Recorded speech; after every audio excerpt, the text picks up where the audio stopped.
কেউ কেউ বলেন আগামী নির্বাচনে তারা অংশগ্রহণ করতে পারবে কিনা। নির্বাচন কার জন্য?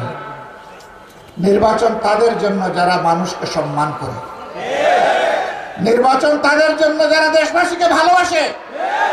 নির্বাচন তাদের জন্য যাদের কাছে দেশের প্রতি ইঞ্চি জমি আমানত।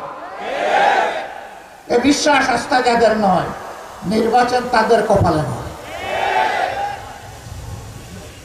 এরা তিনটি নির্বাচন অবৈধভাবে ক্ষমতায় থাকার সময় কি তাণ্ডব চালিয়েছে আমরা কি ভুলে গিয়েছি?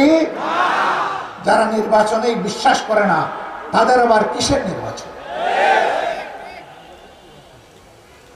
আগামীতে আমরা চাই জরুরি, অতি জরুরি সংস্কারগুলো সাধন করে বর্তমান সরকার একটা সুষ্ঠু নির্বাচন দিয়ে তারা যার যার জায়গায় চলে যায়।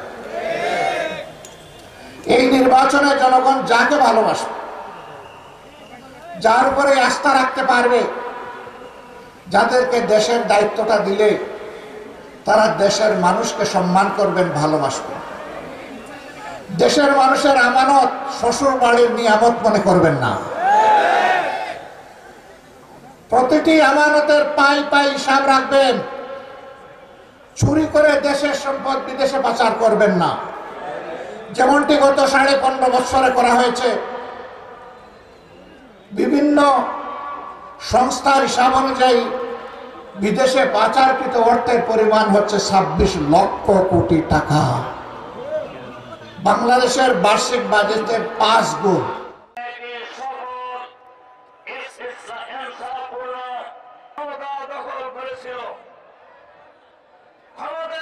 আমাদের জামাত ইসলামী নাটোর জেলা কর্তৃক বিশাল কর্মী সম্মেলনের সম্মানিত প্রধান অতিথি,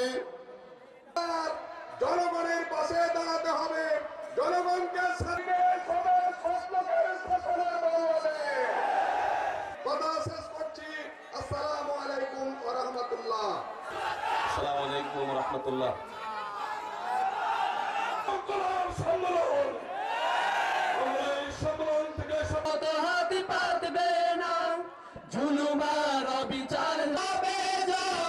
বঞ্চিত কৃষকেরই হবে। কালকে মামার দরবারে ঘোরাঘুরি করবে, একটা কাঙ্ক্ষিত চাকরি তার কপালে জুটবে না, এমন শিক্ষা আমরা চাই না। পার্টি দখল করবে।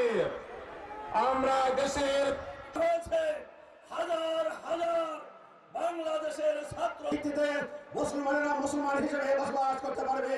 1977 আন্দোলনের ছাত্র নেতৃবৃন্দ